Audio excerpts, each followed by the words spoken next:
Čo pre mňa znamená divadlo na peróne? Slovenská divadelná anomália. Malý diamant, akurát, že ťa tlačí v topánke celý čas.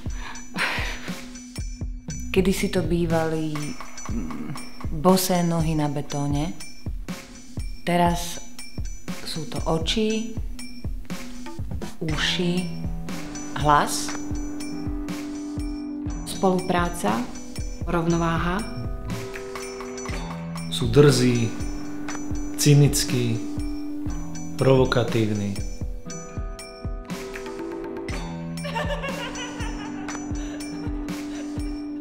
Chcela by som, aby divadlo na peróne